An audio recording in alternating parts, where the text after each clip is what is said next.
Hello everyone and welcome to this channel, and today I'm going to walk you through how to find your Okx referral code.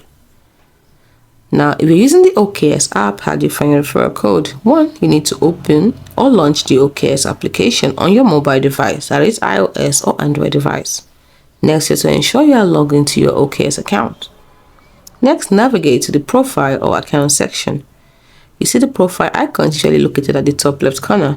It might look like a person's silhouette or your profile picture. Next, you have to find the referral or invite friends option.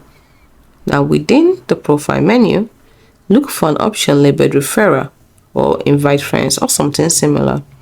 The exact wording might vary slightly depending on updates to the app.